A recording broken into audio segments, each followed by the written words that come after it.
完璧などありえない。この世界は不完全。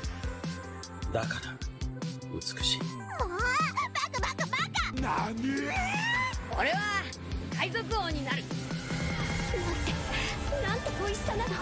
力を渡した時に言ったことを覚えているかい？くれ。違う、そこじゃない。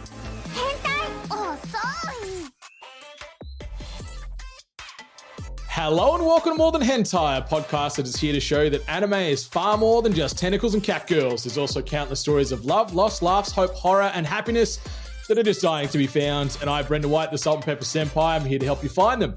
More Than Hentai is proudly powered by our friends over at Audio Technica and Dashwater. So please go upgrade your audio and hydration games today, preferably after you listen to this fantastic incoming episode. And joining me in the Sugoi studio is a dear friend of mine who I was fortunate enough to meet through the greatness of video game podcasting way back in 2015/2016. So we've been doing this for nearly a decade ago, courtesy of the Hungry Gamers and a couple of NPCs, when he's not rocketing an assortment of stylish snapbacks and raising the cutest of families. He can also be found kicking ass and helping change lives for the better as an award-winning combat trainer.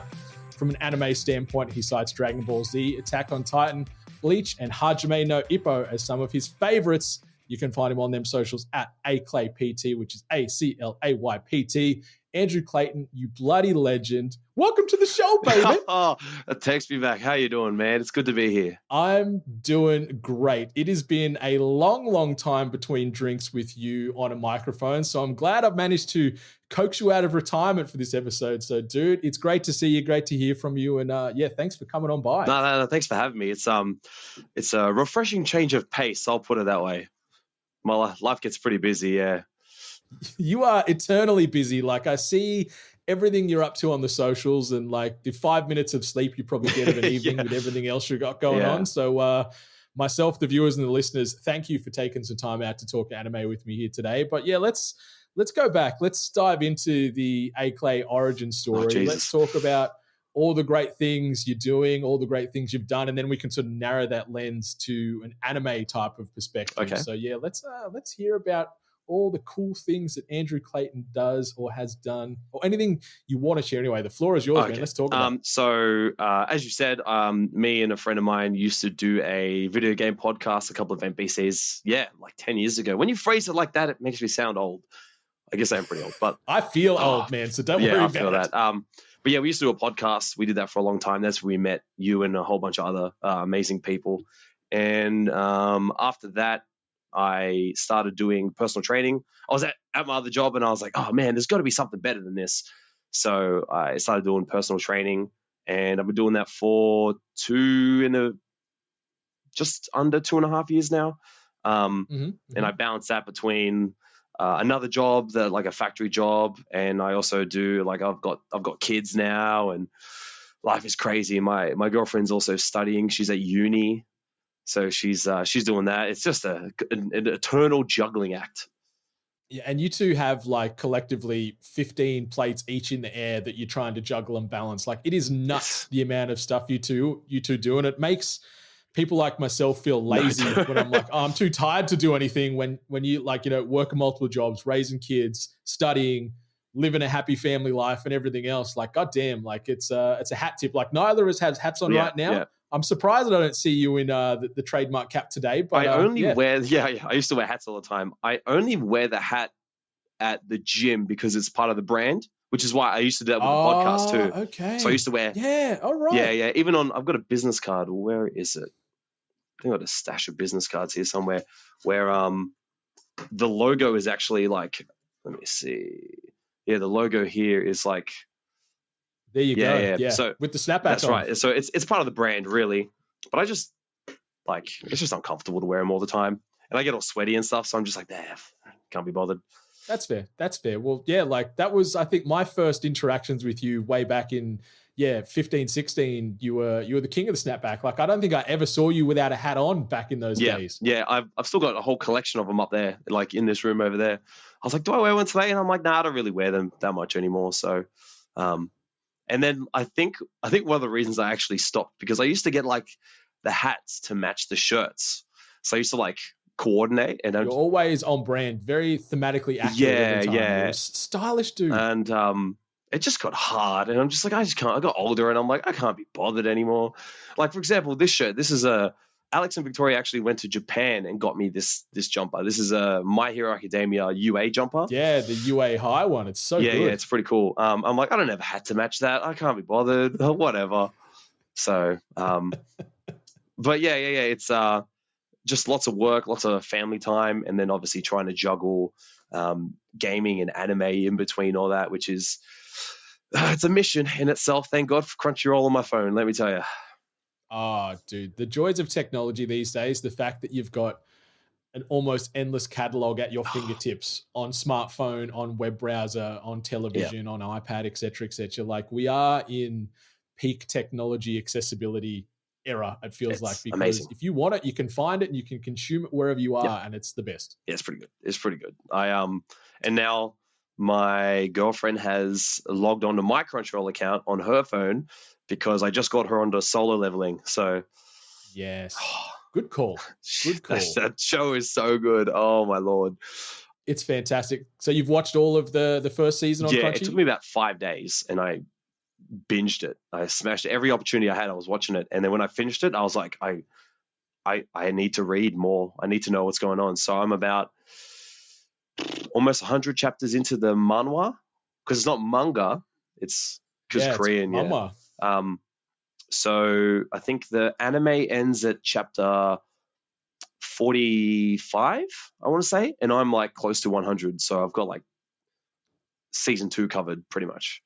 And probably season 3, maybe, pretty close to that. On how much time they sort of spend fleshing out this world and the characters. Like, I was the same. Like, the second that anime hooked its claws into me, I'm like, all right, I need to know about this world. I need to know what happens to Jinwoo and everybody else. So I've done all 200 chapters of the manhwa. Damn. I know where this is going to end, and I'm so excited, but also now getting impatient, knowing that, okay, I'm going to see this story wrap up potentially in 5-6 years time. Yeah. So I'm just like, God damn it. But also I can't wait to see some of these manhwa panels translate to screen, because my God, it is a gorgeously written and gorgeously drawn. It's fantastic. Manhwa. I love it. And I try not to read manga ahead of, I like to watch a show to completion and then read it. That's what I did with Naruto. I did that with Dragon Ball. With Bleach, for example, I read all the way up to date. Obviously, I was up to date with the show, and then because there was that hiatus, I read ahead. It's the first one I actually read ahead and was like, now I'm watching it get translated. And then now I'm like, I did the same with Black Clover and now Solo Leveling. Yeah. So it's the, because I know you've been enjoying Kaiju number 8 as well. Oh, that show is fantastic. It's one of the best new anime to come out, not only just this year. Like, we've been pretty spoiled. Like, Solo and Kaiju coming out back to back in amongst ongoing seasons of Demon Slayer and My Hero and all this other awesome stuff. But Kaiju is phenomenal. Like, I don't know if you're fully up to date, but episode 10 blew my socks off. Like, it was perfect. Yeah. So here's the thing, right? If I watch stuff on my own, I will watch it in the Japanese dub. I'm fine. Like, for example, One Piece, I'm up to date with One Piece, which let me tell you, that took a long time. So obviously that's not in English dub. So I watch that in Jap. But for the most part, because I watch a lot of these with my girlfriend, and she would prefer the English dub. And so I'm like, yeah, that's cool, whatever. I'll just watch it with you. And the English dub for a lot of shows these days is actually really good. Yeah. The quality has like risen so highly compared to English dub of yesteryear, where it was just a bunch of people mailing it in, hyper exaggerating every turn of phrase on the screen. But now it punches almost blow for blow with the same quality as the Japanese initial vocal delivery a lot of the time. Depending on the show, I would argue it's better.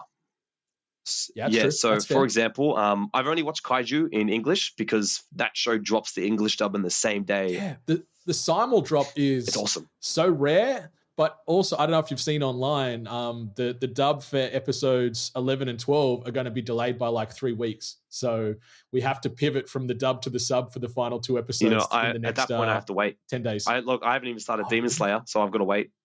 So here's the thing. Like, it was actually really hard at first to wait, but I've got so much to watch and so little time anyway that I'm just like, I just pivot to other stuff. So, for example, like the last season of Demon Slayer, not the current one, the last one, the first English dub episode didn't come out until I'm pretty sure the 8th episode in Japanese. So I was like really behind, and I was like, yeah, cool, whatever. At that point, it's like, oh, when that's not out, we watch Jujutsu Kaisen, or at the moment we're watching My Hero, and she's watching Solo Leveling, and in between everything, we're about 52 episodes into Dragon Ball. I'm getting her into Dragon Ball. Okay. When Toriyama passed, I'm like, I'm gonna watch the whole thing, and she was like, and my missus was like, yeah, we'll watch it together. So now it's like every time we're not watching something new, we just slap on some Dragon Ball.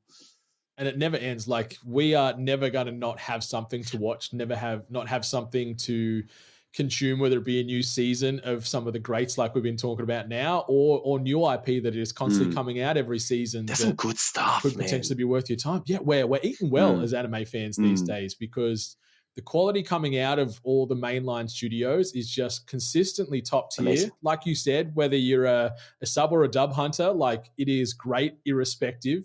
You do potentially lose some translation or context depending on which way you go and how it's translated from manga panel to screen, but it's a good time. And yeah, things like Crunchyroll, High Dive, even Netflix, like the back catalog that Netflix has now, it's really good. Blows my goddamn mind. They got Ippo on there. They got Ippo. Yeah. Only the first season, but that's fine. I'll take it. Yeah, I think once the licensing subsides for certain regions, you'll see following seasons sort of drip fed onto Netflix. But yeah, there is a huge back catalog on there. Like Disney Plus has got a lot through the Hulu sort of offset. Yeah. Amazon even has some good stuff. Like, we're eating well no matter what streamer you're on. There's some stuff to consume. Arcing back to the whole dub versus sub debate, it's funny we talk about that. There's one of my mates sent me a clip. It was a meme, and it had the clip of Erwin. Are you up to date with Attack on Titan? Yeah, okay. Finished all of AOT. So Erwin's final speech, right? He sent me this meme, and it was like this girl rocking back and forth on this horse, and it was almost like flashbacks from Nam, and she's just like flashbacking to the horse ride up to the Titan with Erwin's speech, and it was in Japanese, and I've only really heard it in English, and let me tell you, the English dub for that speech gives me chills. It's unreal. It's unreal how good that is. Oh, man. I like a lot of All Might speeches in English. Yeah. He's obviously it's Chris Sabat, so he's pretty good. So yeah, he's a powerhouse. Mate, but I think he's everything. He is like, you can't turn on an anime without hearing Chris Sabat pop up, whether it be a lead character, an ancillary character, just a throwaway NPC you meet along the way. Like it's the same churn as far as the big names within the English dub, which is fine. But for me, occasionally it does get jarring where I'm like, hang on, I know you as this character and now you're that character. Like, and my brain has to sort of rewire in a few seconds because I'm like, what am I watching again? Who is this? Yeah, it's funny because we're not, obviously me and my missus are watching Dragon Ball, so we're not up to like Z. So Piccolo and Vegeta aren't introduced yet. So she doesn't know Chris Sabat as those voices. So she knows him as All Might. She knows him as Yami from Black Clover. I love Yami. He's my favorite character in Black Clover. Awesome. Let me tell. He's a bad son of a bitch. Funny story about Black Clover. We started watching it. We got about 30 episodes in, and me and my missus were like, not feeling it. I was like, I don't get the hype. And then, so she didn't want to watch it anymore. And I was like, that's fine. I'm like, you know what? Everybody's talking about it. Everybody's raving about it. I'm going to read the manga. It's going to take me I'll breeze through it easier. And I want to see what the hype is about. And I couldn't tell you where it picked up for me. Probably just before the Elf arc. So just before that arc, that's when I was like, oh, okay. All right. I get it. And now I'm up to date with the manga. So I'm like way ahead of the anime. Oh, love it. I'm like, I've got to binge this show now. It's amazing.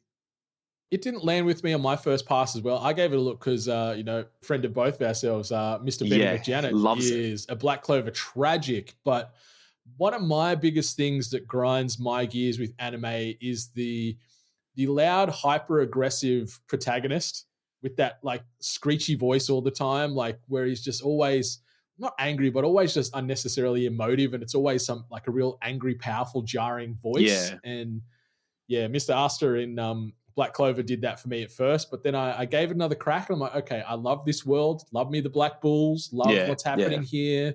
Love the power creep that's starting to play in. I'm curious. And so I've pushed through and I'm just about up to date now on Black Clover. And it's well worth persisting with for sure. It's good. But I see what all the problems are, because a lot of people seem to bounce off it because it doesn't do anything new. It's just like regurgitating all the regular tropes. Like he's basically Naruto in like a fairy tale kind of world with like Bleach kind of squads, and it's like it just doesn't do anything unique. But I don't know, when you get into it, I'm like, okay, this is cool. It's got some good moments. Like you just kind of, once you get past Asta being Asta, you're just like, you kind of like, oh, okay, no, he's cool. I don't mind him. He's all right. Especially in the manga, like where he's up to now. Yeah, I'm just like, stop yelling all the time, please. Hey, would be fine, he's going to be the Hokage. I mean, Wizard King. Yeah, that's true.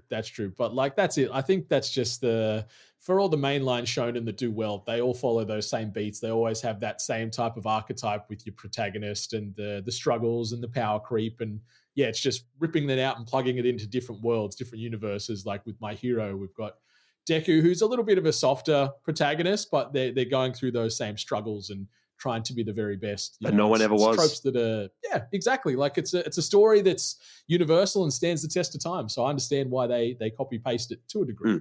That's pretty good, Bob. Yeah, but no, man, we are eating well. And listeners, if this is your first time stopping on by More Than Hentai, first and foremost, what took you so long? But secondly, thank you for making it here eventually. The way this podcast works is we do singular episodic deep dives on the opening episode of a particular anime in question. At the time, I do a bit of back and forth with my co-host who joined me on said episode just to work out, what are they into? What do they like watching? Tropes that they enjoy, tropes they want to avoid, themes, concepts, etc. And then we try and land on an anime that they've yet to watch at the time. We go away, we watch that first episode, and then we meet here on the podcast to sort of unpack the episode front to back, talk about the good, the bad, and everything else in between. We do not go beyond the first episode, so we're not going to ruin the overall plot or massive twists and turns and spoilers. It's just going to be singular deep dive focus on that first episode. See if we landed on a good recommendation. See if A-Clay here is going to continue to watch beyond this first episode, and also see if it's an anime that's worth you listeners and viewers out there checking out as well. So that's how More Than Hentai works. Yeah. And it's exciting because I'm hype as hell to talk about this one, because our title and focus for this episode of More Than Hentai is an action shonen known as Windbreaker, in all capitals for added emphasis. It's a manga series written and illustrated by Satoru Nii that began serialization in Kodansha's magazine Pocket Manga website in January of 2021. As of May 2024, the series' individual chapters have been collected into 17 tankobon volumes. And we saw an anime adaptation directed by Toshifumi Akai with scripts written by Hiroshi Seko and music composed by Ryo Takahashi, debuting in April of 2024. The series is produced by Cloverworks, who are one of my personal favorite studios and are known for titles such as Bocce the Brock, Spy Family, My Dressed Up Darling, Horror Mia, and Rascal Bunny, to name but a few. Windbreaker, in all capitals for emphasis, can be found on Crunchyroll and currently holds a score of 7.81 on My Anime List based on 41,000 unique user reviews. And I personally have scored this season. We still, to be fully upfront, listeners, viewers, we are recording this on the 20th of June. So we have 2 episodes left of season 1 to go. And I would be scoring this because My Anime List do not allow decimal scores. I've rounded up to 9 out of 10. I would put it at about a solid 8.5 if I could. But yeah, 9 out of 10 is my current standing on Windbreaker. And the story is as follows. Haruka Sakura, an outcast turned street fighting prodigy, joins Furine High School where brawn trumps brains. On his first day, a street brawl introduces him to future classmates who, instead of shunning him, fight by his side. At Furine, it's all about protecting the town of Makochi, earning the students the nickname Bofurin. Struggling with their unexpected support, Sakura must adapt to this newfound camaraderie. As fierce enemies arise, he learns to fight for not just himself, but the community that finally accepts him. So, Andrew, the first episode we're going to be diving into is called Sakura Arrives at Furine. So let's go broad brush for now. Let's talk about your overall general impression of the episode before we deep dive into this fantastic 20-odd minute jaunt. All right. Before I say anything, his name is Sakura, and like my brain interprets that as a girl's name because it's more commonly a female's name, right? Sakura from Naruto, Sakura from Cardcaptor, Sakura. Yep. So it threw me off. And Haikyuu does the same thing. Haikyuu's main character is Hinata. I've only just started watching that. It's pretty good. It's so good. I'm big into sports anime. Not the point. So I'm like, at first I'm just like, okay, it had to like download that. But at the moment, I think I'm not like super invested in it.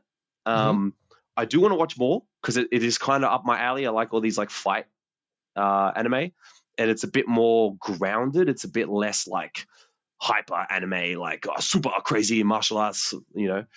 But it's the animation's good. The characters seem pretty good. It seems like it has potential, but for me, I'm probably floating at about like a 7 out of 10. I haven't even watched Tokyo Revengers, but I feel like it's along the same kind of lines as that in terms of like power scaling and like characters and all that kind of stuff. A guy that I work with, he watched Windbreaker and then he watched Tokyo Revengers. He's like loves that stuff. So I do want to watch more, but this was a case of me and my missus watched it. I was like, oh, I got to watch this episode for the podcast. And she's like, yeah, we'll watch it. And then we watched an episode. And then she's like, oh, Hell's Paradise is on Netflix. And then she's like, oh, Solo Leveling. How good's Hell's Paradise? But, oh, my God. Shout out to Hell's Paradise. Like, I think it got unfairly disrespected by a lot of people last year when it came out because I loved it, man. I loved it. Fantastic. Yeah, 100%. And, but yeah. So I do want to watch more of it. It does look good. I feel like the first episode doesn't do anything extraordinary. Anything out of the like it's a pretty basic first episode, but if you're going into that expecting this, it's like, okay, cool. I see that this has a lot of potential. There's so much room to grow. There's so many characters, and there's like a bit more of a grounded story. And he's got like an inner turmoil that he's going to try and overcome. And yeah, it seems good. It's got potential, so I'm in. Yeah, I just wrote a couple of words to jump on the back of your general impression there, and I wrote, yeah, stunning. Like aesthetically, the animation from Cloverworks, top tier, 10 out of 10. Gorgeous backgrounds, gorgeous character models, gorgeous fight and action scenes. The action scenes are really slick, but they're also brutal as well. Like you're seeing dudes' faces get smashed in, you're seeing blood and viscera. Like it's not just sort of surface level punches without violence and flow on effect from it. You're seeing these dudes getting beaten up and cut up and bloodied and battered and bruised, which is cool. But I also like that outside of that brutality, it's fun. Like this first episode, it's fun, it's enjoyable. The cast of characters we get introduced to are really cool. And I like that it was, like you said, it's real. There is a story here that, it's, far-fetched to a degree, but it's something you could see happen and see regularly. Like you think of soccer hooligans and stuff like that run rampant through England and Europe and stuff like the way they fight. Yeah, there's not abilities and stuff happening here. Like it is grounded, real martial arts with real stakes and real ramifications. So yeah, I had a good time with it. I think the tough part with the way More Than Hentai works is especially like what you said there, Andrew, where it's always tough to be fully invested after a first episode. Like not a lot of stuff can get laid out within 20 odd minutes. Like you do see some where that first episode is just top tier, 10 out of 10. I'm in, I'm hooked, 1,000,000%. Solo leveling. Yeah. But like where this is sort of more grounded in reality, it's hard to have such big, massive jaw drop moments. So I like to think of like anime, like typically it's a rule of 3 where like, if you're not in by the 3rd episode, there's a high chance this might not be for you, or it's just going to be a pass instead of a potential world beater. So yeah, the first episode, I don't know if it was just me at the time, but like rewatching it again overnight, like maybe I was just feeling a little bit emotional or hormonal or something. But there was a few times watching this episode again where I'm like, God damn, this get me. Like I'm in, I'm so invested. And I think it's probably indirect bias because I've watched beyond episode 1. So I know where the story goes and the character development and stuff. But now this first episode hit well for me and left a very good impression. Very good impression. Yeah, I really like I don't remember her name. The girl that owns that he saves and he owns. Tachibana. Yeah. I like her. She's awesome. She's got so much character. Yeah. And there's so much. I feel like there's so much more to her, and I like that they've got this like little dynamic. I think that's one of the biggest things that would make me go back to the show. Like there's a lot of good like character interaction, and I find a lot of shows don't have that. Some people can really drop the ball, and I don't think this show did. I think this show does a really good job of these two characters like establishing kind of like who they are, where they're at mentally at this present time, and just kind of how they're like interacting with all these other thugs coming in. It's a good time. Like I said, I'm invested, but I'm still a bit cautious. That's fair. Like you said earlier in the episode, like you've got so many things on, and you've also got so many other IP that you love and adore. You've got to be very strategic with your time. You don't want to go too far down a rabbit hole and then have buyer's remorse almost. We're like, God damn it, I've just wasted 6 hours worth of my time watching this season where I could have gone and watched something else. So yeah, I hope if you do persist that you don't feel that way. But yeah, on the relationship with Tachibana as well, like we'll talk about it in more depth shortly, but I like that she isn't that tropey damsel in distress you see so often in all of anime, where she's the pretty girl but she's helpless and needs a man to save her. And yeah, like Sakura steps in and does beat up some dudes, but you can see like she's standing her ground. She's not taking any shit from these guys. You know, she's talking about how she wants to crack this box of eggs she's carrying back to the store over their head, but doesn't want to ruin the eggs. Like she's got some sass and some backbone, which I like. I love me some sass, let me tell you. Oh yeah. For better or for worse, I can't seem to avoid sass. So that's right. My daughter's full of it. Let me tell you. Yeah. So the opening scenes of this first episode, it starts when we get this black and white sort of dream sequence where we see images of this guy walking across a tightrope, and it's getting interlaced then with shots and flashbacks of school where we're getting various students all talking negative towards this character in question. Talking about, oh, he's gotten into another fight, you know, he's a delinquent, he's dangerous, he's the worst of the worst. And they even call him a walking plague. And I'm like, oh, that's some serious words to throw around. Like, I'm already feeling bad for whoever it is they're talking about. And then we see this boy fall from the tightrope in this dream, wakes up, snaps to present day. And this is where we're introduced to Sakura. And we get the very cliched anime you know, the frustrated noise that we get because he's woken up from this dream and frustrated. So I immediately love him because I love me a frustrated sound in troubled anime. youth. Yeah. So I'm like, all right, I can feel you. I can empathize. And then we jump forward and we get these really gorgeous shots where we're seeing this town I mentioned earlier, Makochi, and we're seeing a lot of people just going about their day. It's like it's a living, breathing community going about their daily lives. It's gorgeously shot, not only the background, but the foreground and the characters. They're all just nothing NPCs doing their thing, going to the shops and buying groceries, but really stunning. We then see Sakura enter the scene, walking down the street, the perpetual loner, walking down the street, hands in his pockets, grizzled and frustrated with the world. But it's contrasted by just the gorgeousness in this scene where we're seeing all these beautiful fallen cherry blossom petals coming down from the sky and like walking over these cherry blossom petals, really gorgeously seen. And then we get some context from Sakura here where he's like, he only cares about the strong and I've got zero interest in the weak. So you're like, okay, you're a bit of a tough boy here. We get it. We understand it.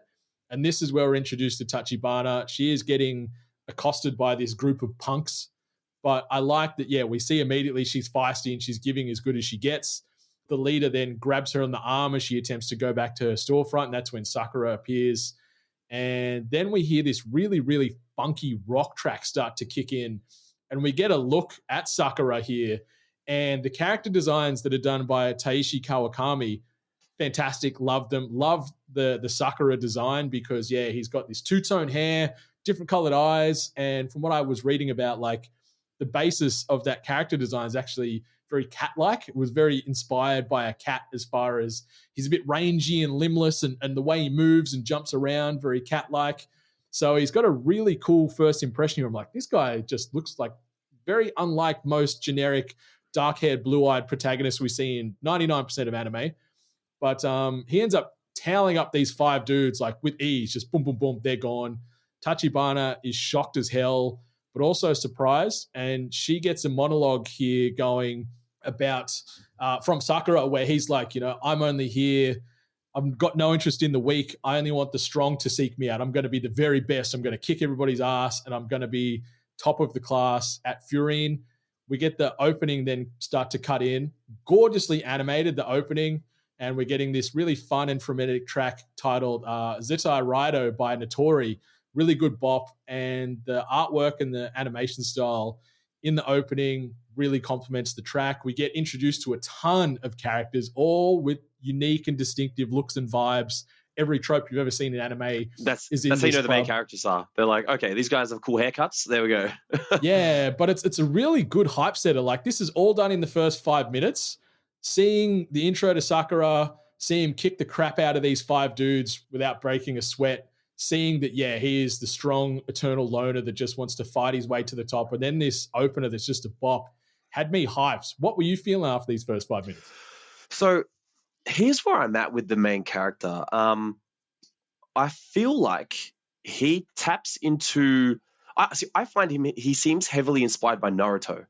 And I find that like a lot of shows, specifically like Black Clover and stuff, and like JJK, where there's like, they like he's the kid, but he's got this like demon inside of him, blah, blah, blah, blah. Like that kind of side of Naruto. But this guy really taps into like really what Naruto is about, like this really troubled youth, really looked down upon for reasons that like he has no control over, and just like trying to find his place in the world. And I think like I don't personally like vibe with that, as in like I don't like empathize with that. But I really like, from a narrative standpoint, I like the potential that has. And I feel like it does a much better job of tapping into like the essence of what something like Naruto kind of really emphasizes, So I think that's another one of the things I was like, okay, this guy's got potential. There's so much room for character development for the main guy that I'm just like, yeah, I'm in. Yeah, and the good thing in this first episode, we do get a lot of context as to why Sakura is the way he is. Like, they don't leave a lot of stuff. They unpack a lot in this first episode, and there's a lot more that happens in the follow-on. But in this episode 1, we do get a lot of understanding of how he came to be and why he is the way he is from an emotional standpoint. Yeah, he is the eternal troubled youth, has experienced bullying his entire life, and he's always just been his own person. So seeing that in contrast with this sense of community in this town is a nice yin to the yang, in a way, where everyone in Mikochi, they're, one community, one goal, one dream. They've all got each other's backs, where Sakura has had no one have his back since he was born, it feels like. Teamwork makes the dream work, Oh yeah. So after we get that fantastic intro, like as I said, the song Zetai Raido by Natori, it's a banger. It's saved in my anime playlist that I've curated I vibe over with the time. music. I vibe with it, yeah. Just gets the toes tapping and just gets you hyped for what's to come. And so we flash back now, and we see Tachibana here. She sort of wants to say to Sakura, she's like, hey, I want to give you thanks. Come to my restaurant and I'll thank you with food. So Sakura, you can see that, he doesn't deal much with people, or doesn't deal much with getting thanks or praise in his life up until now. And maybe he just hasn't really had many experiences talking to women as well, because straight away the tough guy demeanor fades for a second. He gets very embarrassed, red-faced, but then to try and compliment all that or offset all that embarrassment, starts to act tough, and almost he's like, hey, you want to fight? Like, I'll kick your ass, Tachibana. Like, let's go. Because he doesn't know how to deal with that situation. Like, to him, that's the only way to, like, oh, I don't know how to deal with the situation, fight. Yeah. And like I'm interested to see him find his place in the world and like learn, like especially what happens next is like a really key indicator of him, even starting to show who he really is. Exactly. Yeah. So they're at this restaurant. Anime food again looks delightful, looks perfection. I was drooling because she whips out the omelet rice, which is the anime staple. Looked fantastic.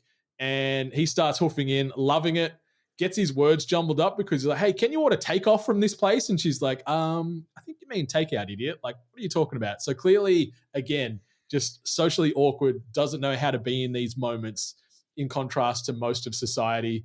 I do like, too, that the elephant in the room is addressed straight away, where then Tachibana's like, you're a very unique looking guy. Like, instead of it just being accepted that this guy's got white and black hair and a blue Yeah. and a yellow eye, she's just like, do you dye your hair? Are you wearing contacts? Like, what's going on with this look here, buddy? But straight away, again, like you said, Andrew, he's ready to rumble. He's like, you want to fight? Let's go. Let's scrap, because he's just so used to people making fun of his appearance in this moment where there's just genuine curiosity here from Tachibana.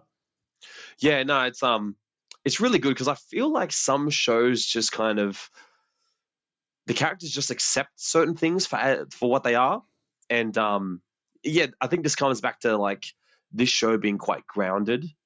Just the overall tone seems really good. I think that's what I like about her. She just like she's got sass, and she just doesn't hesitate to put herself out there.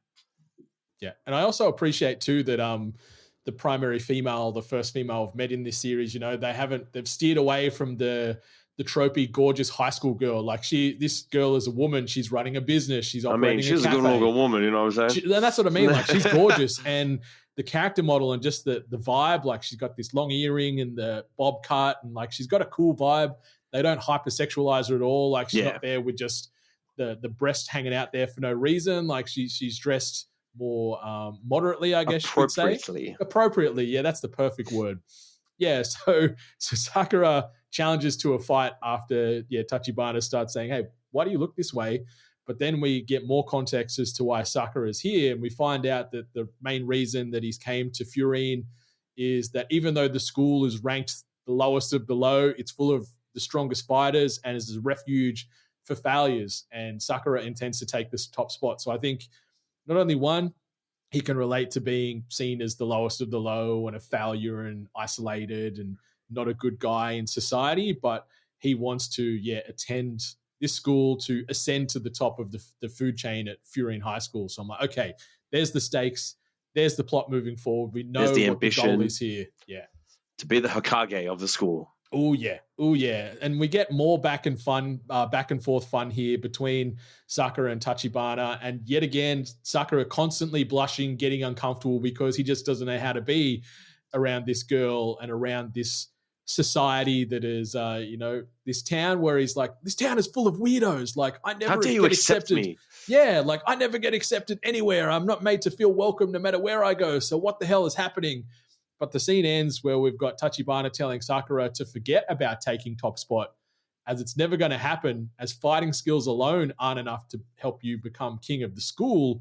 You need people to stand with you. And I think, like, that messaging there, like, it's just such a simple line, but it is so universally accurate across not only whether you want to become the king of fighters at school or you want to, live a good life in all other aspects. Like, it is just a universal term and a universal way to live, because like you said, like, you need people in your corner. A rising tide raises many ships, all that kind of stuff. So I'm like, relatable themes, relatable messaging, let's go. Yeah, no, it's pretty good. It's like, I think it's kind of, this is where I kind of vibe with Haikyuu, because I just started Haikyuu. Same thing, main character on their own, and then like slowly becomes part of this pack, and there's like tension at first. So that's what I'm assuming it's going to go. He's going to find his place among the wreckage, the trash heap. But yeah, there's I'm really curious to see how he interacts with some of the other characters. Especially, I'm expecting. I always like the really over the top, hyper excitable characters. So I want to see how he interacts with like characters like that. Like, he won't know how to deal with, like, he's already kind of like not off put, but like taken aback by someone like I can never remember her name, like Tachibana. Yeah, like her. So he's already kind of thrown off by that. His guard's been dropped. So I want to see how he interacts with a lot of these other characters. I think it's gonna be really funny. I feel like there's a good vibe here, and I think there's a lot of potential for like humor. And I like it when it's serious, but I like it when it's funny too. Like, I think some of the better shows can have a really fun combination of that. Like Kaiju number 8 does a fantastic job of that. Yeah. What is it? Hajime no Ippo does as well. A lot of these shows, right? They have that blend. They know when it's time to be serious. They can like go into like more comedic tones, but not like throw so much of it in your face that it becomes too much. So I'm hoping that it finds that blend. But yeah, no, I really look forward to see how he interacts with some of these other characters. It's going to be fun. Yeah, like Hiroshi Seiko, who wrote the manga to anime adaptation, really gets it. And like you said there, man, I completely agree. Like if something's just serious all the time, that seriousness and that tension you feel starts to wither away a little bit because you just become so used to it. So when you it can work, have these tonal shifts, yeah. Attack on Titan does a good job. That's true. For example, that's true. Attack on Titan is not really comedic in many ways, right? Like if at all. So it's a perfect example of like delivery is important, and if that's like, don't try to be something that you're not. And like Attack on Titan was like, we're not trying to be funny, so they didn't, and this show seems to have that good blend, and I just hope it keeps it. It does juggle it really well, like up to episode 11 now, I think. Oh yeah, man. So that tonal shift works, and like you said, you forecasted that perfectly, where seeing him as in Sakura, how he's so socially awkward already, dealing with all these different alpha and beta personality types. Yeah. Some of those interactions are phenomenal. So yeah, it's just good enjoyment. And they jump between comedic to horrific to violent to serious to action, sometimes in the span of 5 minutes, but it just seems to flow. Like the structure, panel to panel is really, really well done. So we then we get the next scenes, we see that same group of 5 punks or street delinquents that Sakura took down earlier. They're back with a vengeance now. There's like 20 of these buggers running around through the town, causing all kinds of roughshod through Makochi. They are smashing the town to bits, vandalizing stuff, just being real sons of bitches here. And we get a little bit more insight into Sakura in this moment as well, where he feels that being called a freak of nature felt familiar, but also almost like good for him in a way. Like, that's what he wears as like a badge of honor, because he ends up coming head to head again with this group of 20. And yeah, they're like, who are you? You're such a freak. And that sort of excites and sort of almost stimulates Sakura anyway. It's like, I love that. This is the world I'm used to. I'm going to, settle all my problems with my fists here. Yeah, it's almost like it's the idea of like his guard's been broken by all these characters like accepting him. And now he's in his, like you said, like this is familiar territory. So now he's like, okay, cool. I've got to be sharp. My guard is up. It's forced him back to what he's comfortable with. And if that's the only way he knows how to react to situations. So now he's like, oh yeah, man, cool. I'm back to where I belong. That's it. Back to normality here. And he's like that, influence of the cat, like you can see, it's almost like a cornered, stray or feral cat, where he's just always ready to rumble, always ready to hiss and claw. And he says in this moment where they're having this exchange with the leader of this group of punks, we don't actually get his name, I don't think, in this first episode. If we did, I don't remember it. Neither do I, but generic punk villain A. And we find out, Sakura, he measures self-worth and value only through fighting and winning. So it's like, all right, it's time to scrap, fellas. But we get also then Tachibana's words echoing in Sakura's head about, you can't do this alone, you need people with you. And almost internally, Sakura's sort of saying, stick it up your ass, Tachibana, I'll show you, I don't need anybody. And he charges headfirst into this group of 20 with reckless abandon. But this whole fight scene that we get going on here is so slickly animated, and Sakura is just dispatching punk after punk after punk. And we find here that Male Punk Y, which was actually written in the caption, doesn't even get a name. It's Male Punk 1Y, sorry. He runs from the fight, and we hear all this scuffling happening. So Tachibana has come back out of the store to see what's going on. Male Punk 1Y grabs Tachibana, holds her at knife point. Sakura, though, does not hesitate at all in this moment, runs in, fly kicks the absolute snot out of Male Punk 1Y. But then he's sort of standing in front of Tachibana like a human shield, and he's questioning himself. He's like, why am I protecting this girl? Like, why do I care? What is going on? I've never done something for someone else's sake that has not like benefited me before in life. Like, what's happening with my brain right now? What's going on? But I want to pause here with this exchange, because I love the mixture of these continued shots through the fight, the rotating cameras. They even mixed in some first person action where we're seeing Sakura's fist play out, and it's cut together super well, super slick. And you see the impact of the fight and just how goddamn good and how much of a badass Sakura is when it comes to fighting. but that animation combined with this really subtly underlaid music just made this exchange pop. And it's probably my favorite scene in the entire episode because it's 100%, just slick. 100%. So one of my favorite shows of all time, Hajime no Ippo, love it. And one scene I will never forget is when Ippo is fighting his rival, and he goes after the round, a really hard round. He goes back to the corner, and his rival Sendo is sitting in the corner and just like staring at him menacingly. And Ippo has this like internal dialogue questioning what he's doing, if he can win against like someone that's like such a monster. And I really love when shows like this really tap into the character's emotions in that instance. So, for example, when Sakura goes to save, my brain says Tachikawa. Is that her name? Close, Tachibana. Very close. Who's Very Tachikawa? close. Is Tachikawa Kaiju? The guy that's Kafka's best mate? Oh yeah, with the white hair. Yeah, voiced by Yuji. His English voice is Yuji Itadori. Yeah. Anyway, You're bang on the money. Yeah. So when he went to save her, and you got that internal dialogue, I'm like, oh, here we go, because like so many shows can have slick animation, and it's awesome. Like I love the animation; it was great, but slapping in some of that like internal dialogue, that turmoil, that even like him not even realizing what he's doing, why he's doing it, how his body's just reacting.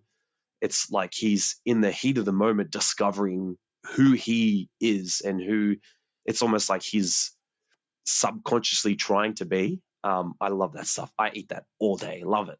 Yeah, it's like a bit of a awakening where he's having this inner conflict, and then he's like, yeah, who is this? Like, who am I right now? Like, I've only lived one way up until this moment, and now I'm subconsciously just jumping in front of this girl that I met 20 minutes ago to protect her from these gangs. Like, I don't give a shit about anybody apart from myself, and yet I care about this girl right now, and I will hypothetically die for her. And I'm just like, okay, character development. We're already seeing this shift. We're also already seeing that the fact that someone has just cared for this boy for the first time in his entire life has made him question who he is immediately. And yeah, when there is straight away he attached. Yeah, like he was like, I'm in. Yeah, I was all for it. And yeah, but that exchange where we are seeing, I love a good sort of rotating 360 or 180 camera in an animated scene. It is just slick. And Cloverworks were on one during these fight scenes. So we jump back to the street fight again. One of the other punks that has been sort of knocked down crawls towards, picks up the knife that Sakura managed to disarm male punk wife with earlier. Yeah, that punk grabs the knife, slices him across the ankle. I'm happy it wasn't an Achilles cut, because that is one of the things that make me get really uncomfortable. I don't know what it is, but there's certain attacks or impacts that happen within film, anime, games that just make my skin crawl. And it's like anything that goes into somebody's eye, like a needle in the eye, an Achilles slice, that, and like then like nails or something getting ripped off fingers and toes. They're the three that always make me just go, ugh. So I saw the slice. I'm like, no, not an Achilles, please not. And I'm like, oh no, luckily it's just the ankle. That's right. It makes you weak at the knees, does it? Yeah, I don't know what it is. Like, I've seen a lot of things over the years, but those are the three constants where I'm always just like, ugh, got to kind of look out the corner of my eye and watch it through my fingers. So you're with fingernails or? Yeah, fingernails, toenails, anything like that. It's just like, oh, no thanks. I don't know what it is. I'm pretty sure, the latest Bad Boys movie, they mention it. That toenail ripping torture is the most pain you can give to somebody without killing them. Like ripping all their fingernails off. It's brutal. It's brutal. I've had fingernails and toenails ripped off, like not through torture, but just through stupid acts or not paying attention. And yeah, it sucks, but I can only imagine how it would feel having like all your fingernails and toenails ripped off one by one with Anyway, the only two that I've had one when I was younger doing jiu-jitsu. I planted one of my feet on the floor to push off to, I think I was trying to roll someone or do something, and I think it was one of my little toes, the toenail got caught in it, and I ripped the whole thing off.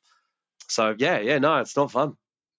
I had the one I'm thinking back to, I was about 12 and I was at a friend's place. We were running around outside. I think we were playing some game, and we we're outside, went to the side gate to go from the front yard to the backyard, and they had this old wooden gate, and we were barefoot. And I remember I grabbed the gate and swung it open to go through, and my toe was like just perfect height for the bottom of the gate, and it clipped my big toe and just ripped this thing like straight up and off. Like it was just sitting like this on the bottom of my toe. Like it was, I howled.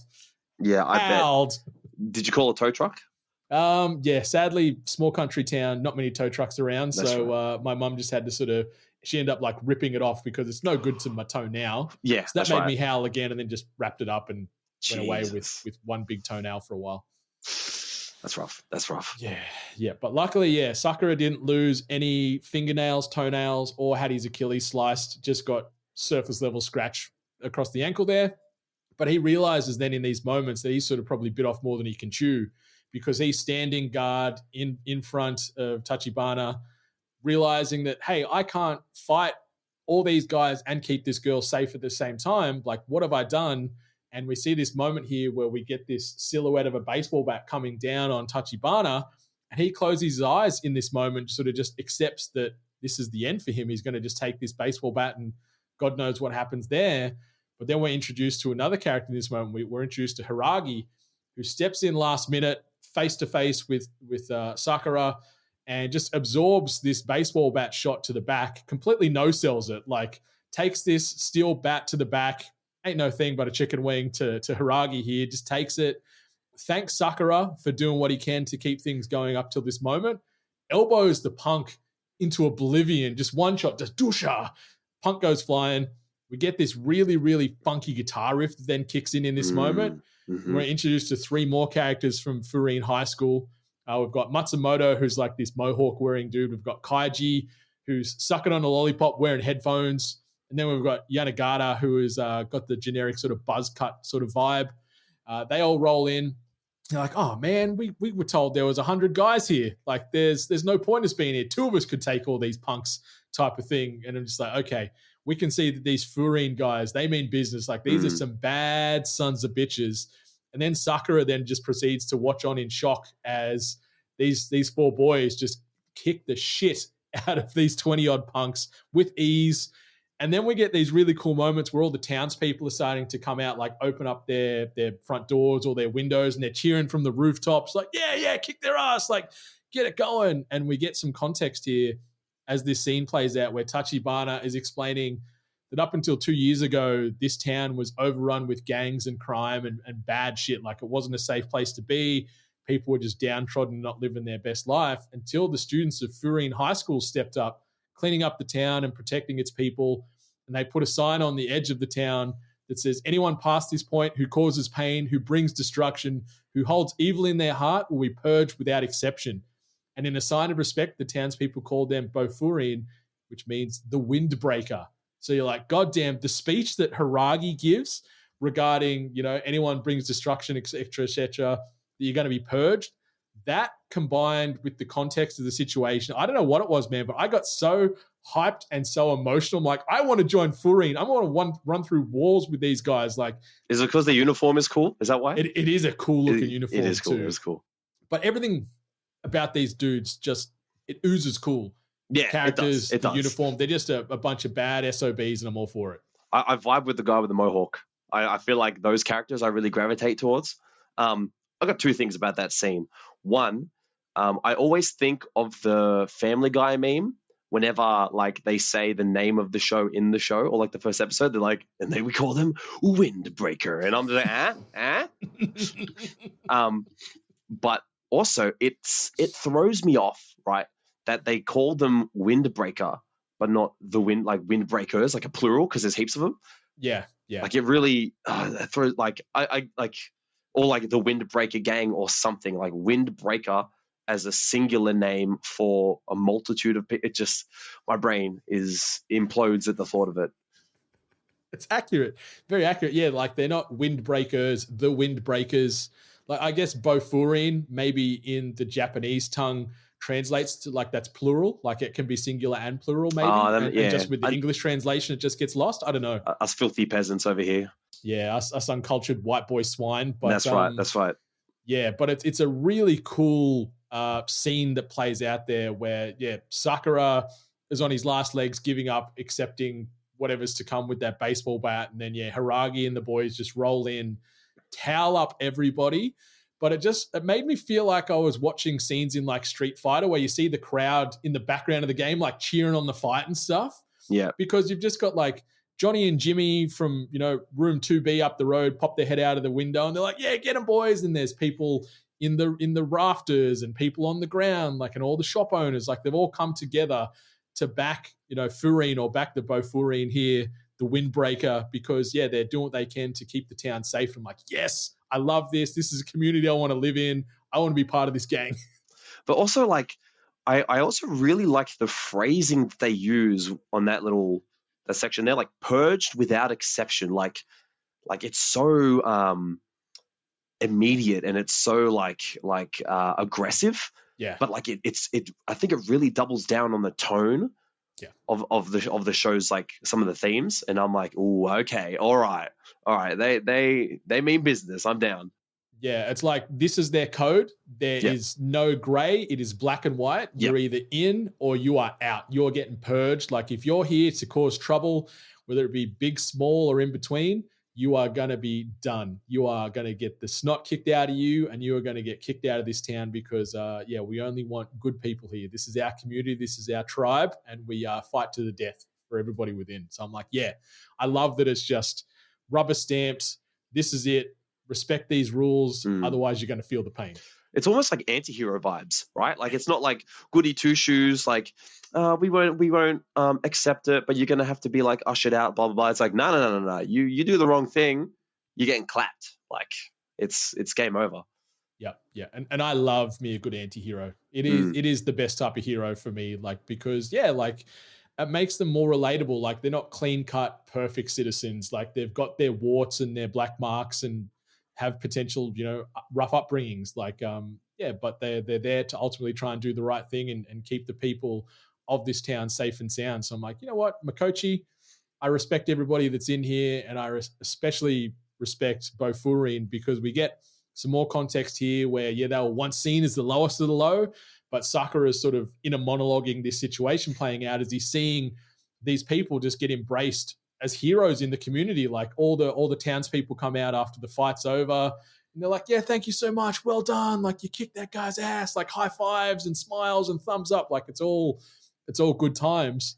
But then we again see just how socially awkward and how isolated Sakura has been his entire life, because a few of the townspeople then make their way over to him and be like, also, we wanted to thank you for all the work you did today. You stood up when no one else was around. And we can see you're injured. Like, oh, the old lady that tries to help him. Yeah. Yeah, let me fix your wound. Yeah, and he just, again, freaks the hell out.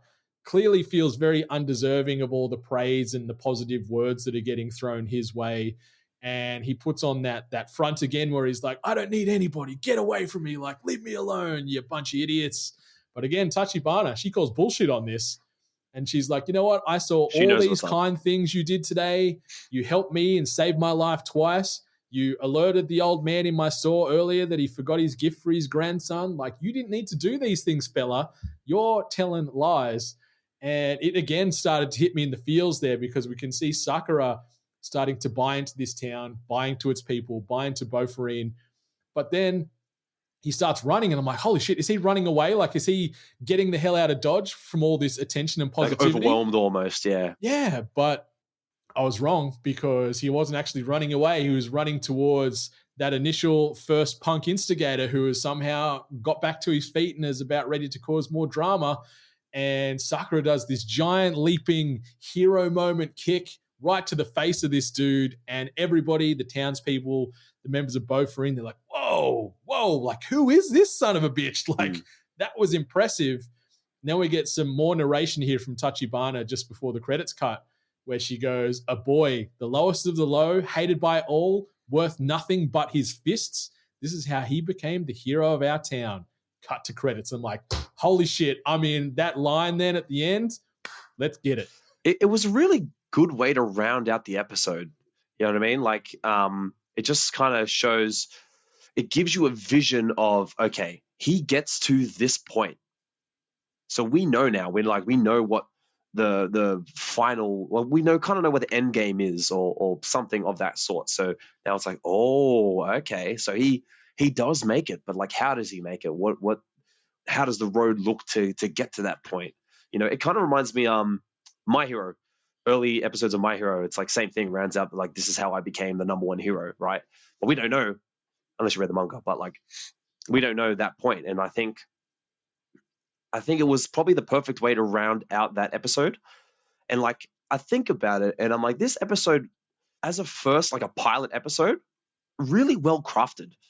Like, overall, it just does all the right things, you know. And I think that's where I'm like, okay, this definitely has potential. If this is the quality of writing and animation and music, if all these pieces have come together quite succinctly in the first episode, like, what does the rest of the series have to offer? Yeah, it sort of puts the foot to the floor on that gas pedal in this first episode. And like you said, man, like, yeah, the animation quality stays to this high level throughout the entirety of the episodes I've watched beyond that. Same as the soundtrack, same as the writing, same as the fights, because we do get a lot of like one-on-one scuffles in future episodes just to sort of see that power hierarchy play out as far as ascending the ladder. Important. But it is so good. And yeah, I love that it does end on that mic drop moment where you're like, okay, we know where this story is ultimately going to end up, where Sakura is going to become the hero of this town. But yeah, how does he get there? How many hurdles does he have to jump along the way? Like, is this a quick short trip? Is this a multi-seasonal thing that could take potentially decades for him to become the hero? Like, does he become the hero at school, or is maybe the hero in his 30s? Who the hell knows? Like, I've got so many questions, but they gave us just enough breadcrumbs at the end of this episode to go, man, I want to know more. I love this world already. I love that there's some realness to these characters, some relatability to these characters. I like that, yes, they do have each of the archetypes available with some of the members of you got to, and you stuff. got to. Because yeah, like, people gravitate to certain archetypes and tropes, so they want that character that they can root for or hate but secretly love at the same time. So yeah, because if they don't have it, I'd be like, where's the funny guy? Yeah. Where's the funny guy? And unless it's like really, really well written, like something like Attack on Titan, then I'm like, oh, it feels a bit empty. But yeah, they really found a good balance of stuff in this episode. Like, it was very good. I am looking forward to more. Yeah, I'm just thinking back to it. I'm like, I don't know if they could have done any better. Like, they throw a lot at us in 20 odd minutes. Yeah, they do, but in a way where it's easy to digest. I don't really feel overwhelmed with information outside of names. You know, like, I'm pretty like that with most anime. It takes me a little bad. It's tough. It takes me a little bit to kind of get used to who's who, but outside of that, like, it was very digestible. You know, like, so many shows. I love Attack on Titan, but season 4, the first few episodes, overwhelming with the amount of information they just vomit onto you. Yeah.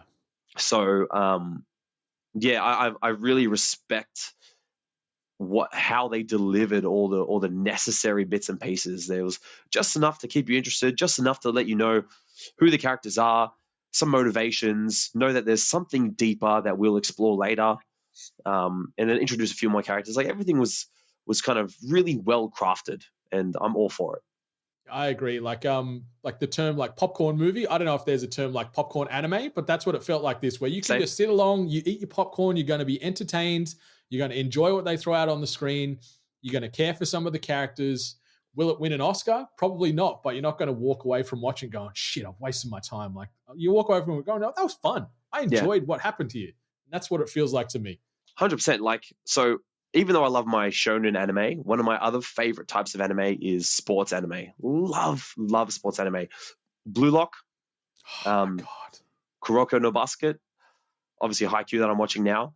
They do a really good job of introducing characters, getting you attached to not just the main character, but all the other characters they're not side characters. They're just as much an integral part of the story as the main character, but like, emotional investment. Like, that's what I want. I want to feel the emotions that they're feeling.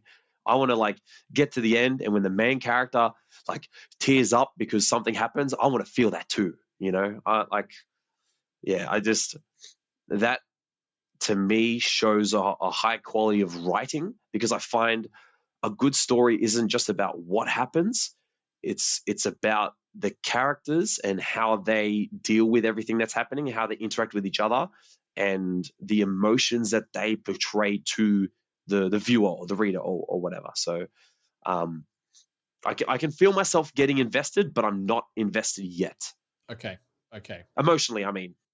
That's it. It's hard to have those heartstrings completely pulled in a pilot episode that runs 20 minutes, but they do a good job to get you interested, get you curious, get you caring about the characters. And that's my big thing. I'm like, I want to care about these leads, whether they're the protagonist, the antagonist. Like, I want to understand their motives as to why they are who they are today and where they want to be. And I think this first episode does a really good job of that. And those closing lines from Tachibana about how he becomes the hero of the town. I'm like, yep, I need to know how he becomes that.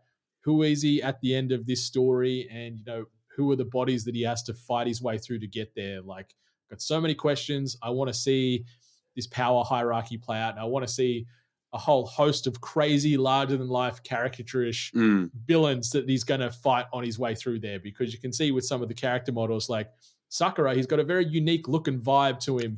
Compared to most shonen pro tags, which I'm all about. Yeah, it's good. And like, not every show has thousands of episodes like One Piece to get you emotionally invested. So I really respect it when they can do that. And I know you've watched a little bit more than I have. Obviously, I've only watched the first episode, but do you feel that now where you're up to? Are you like a bit more invested? I'm more invested. Like, it is.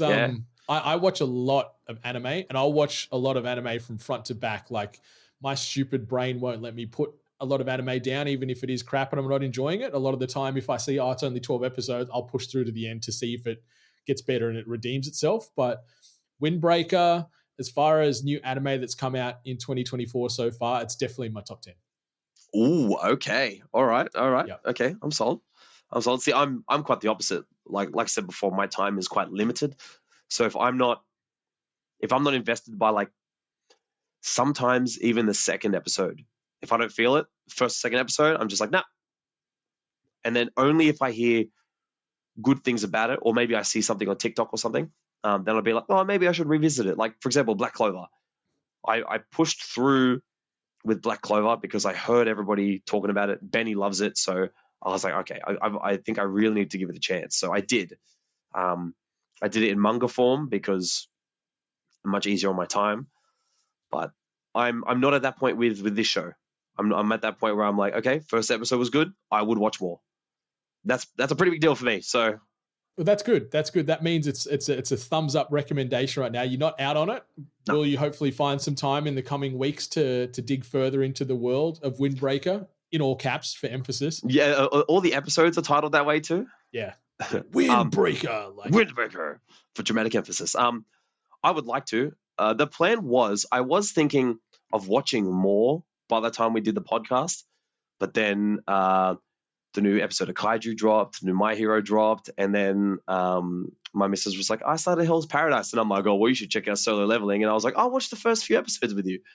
So distractions aplenty.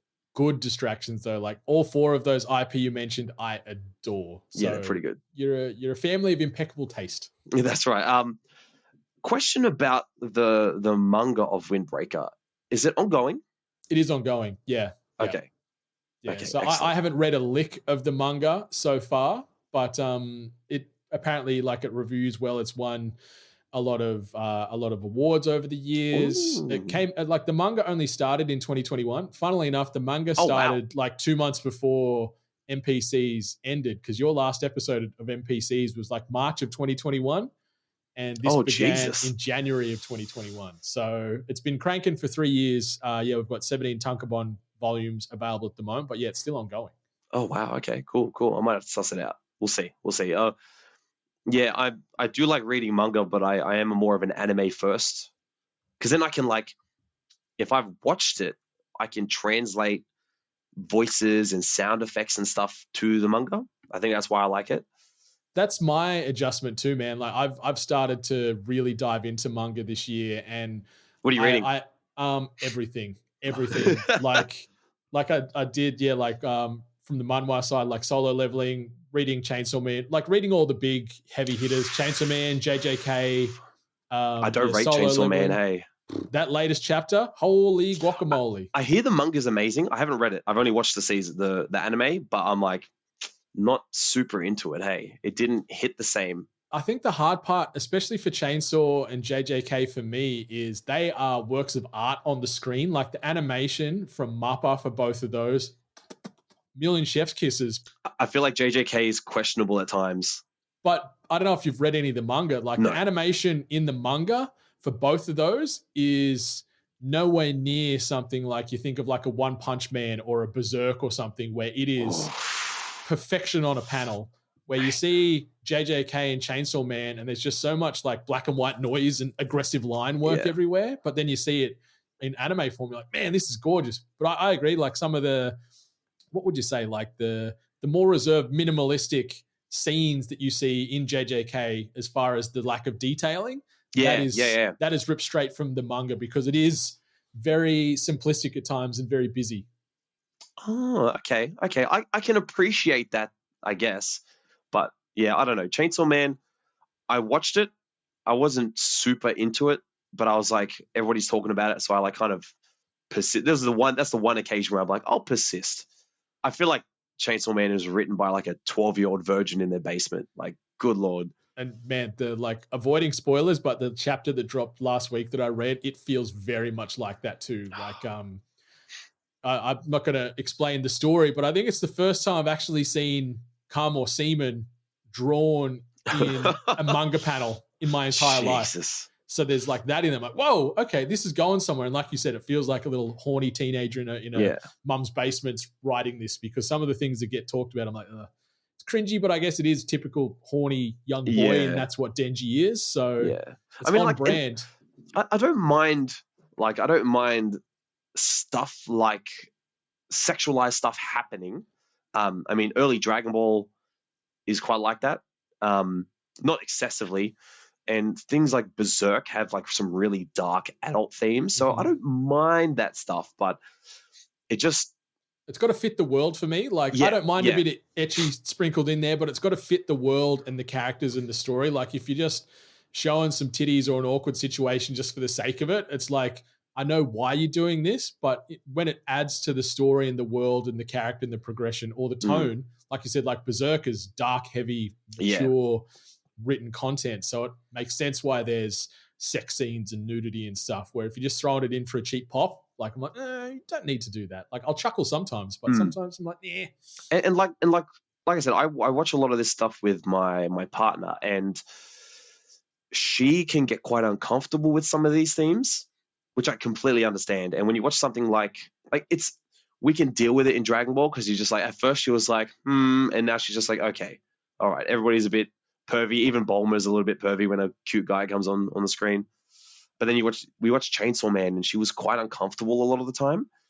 And I think going back to Windbreaker, I think that's why this is part of the digestibility, right? Like, there's no part of that show that I was bored with. There was no part of that first episode that made me feel uncomfortable or made me feel like I had to be, when you watch something over-sexualized, like typical Japanese stuff, when you watch it with your partner and you're just like, oh no, you have to like feel like you have to explain it, like this is just them, it's not like, you feel like you have to justify it. It's awkward. Like my partner, like she's European, knows nothing about anime, so I'm watching anime, I've got statues of characters from anime and manga, and she's like, why do you have statues of these like busty girls in school uniforms or whatever? And it's like, no, it's not like that. Trust me, there's a great story being told here, I promise.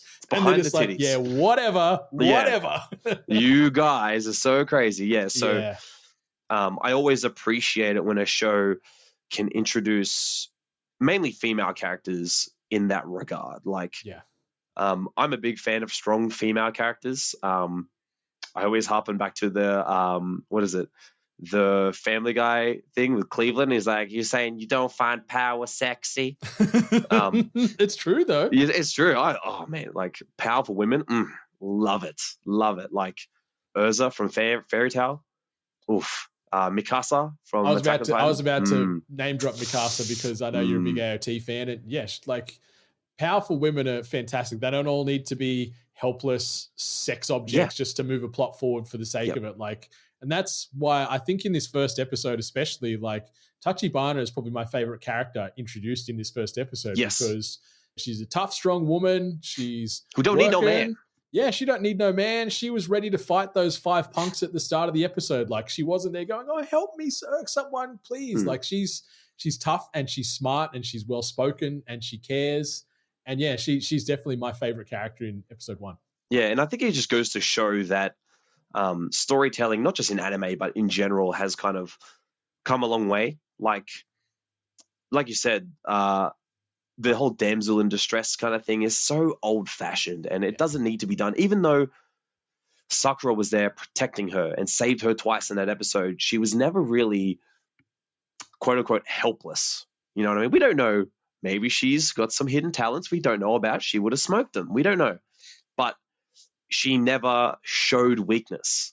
And as I respect that from a storytelling perspective, but as a father, and how I feel like since having a daughter, my view in the world is a bit different because obviously you see things and you see like how you want your kids to grow up and be influenced. And I'm just glad that we have like strong women that can like shape the younger generation for the better, right? And it's not just about like every woman has to be strong. Like context matters, right? And contextually and narratively, she seems like at the moment the best character. Yeah, no, she certainly wins the MVP for episode 1 for me. Do you have a favorite scene or moment in this episode that stood out among the rest? So I just like fights. Fights are pretty cool. I like it when they punch and they kick. So probably the fighting was probably the highlight for me, but I wouldn't say by much because I think the rest of it was so well delivered. But yeah, no, I think the fight scenes. I'm pretty big on like the quality of animation in fight scenes. Like we're at a point now where sometimes studios drop the ball, and we've seen so many absolute bangers. Like you look at Demon Slayer, My Hero, Attack on Titan. Like I don't even like Chainsaw Man that much, but the animation was fantastic, right? Yeah, so it's on par to like Hollywood blockbusters these days, or sometimes ascends above the Hollywood blockbuster level as far as some of these big fights and big choreographed set pieces. Like it just blows my mind how pretty and amazing fights are these days. And there's such a good flow, right? And like I said before, I like that it's a grounded way of doing it. And it was really good. Like the fight was the highlight, but I think it was quite closely followed by, my brain keeps saying Tachikawa, but the girl, and but also the intrigue with the main character. Like I see potential, and I'm like, okay, all right. I love that. But listeners, viewers, if you're still on the fence about Windbreaker, but you're a fan of anime such as Blue Exorcist, Tokyo Revengers, Bungo Stray Dogs, or Butchigiri, they are the 4 most commonly, if you're going to like that, you're going to love this comps on my anime list. So yeah, if you've checked any of those 4 out and you went, that's a good time, jump on over to Windbreaker and give it a look. And in my opinion, Windbreaker is better than at least 2 of the anime that I just referenced on that list of 4. I want to know which ones. Butchigiri, which first episode started with a lot of promise, but sort of tapered off pretty quickly for me. Gorgeous animation, but the story just could not give 2 hoots about. See, that's what I was worried about with this. I was like, I hope it doesn't fall down that. I've seen it happen so many times, and I was worried it was going to do that. Yeah, the storytelling remains consistent, and it depends. Like, I appreciate Tokyo and Bungo, but I'm not high on them. Like, it's again like popcorn anime where I'm like, okay, I get it. I don't know. Have you watched any of Tokyo Revengers? No, it's on my list.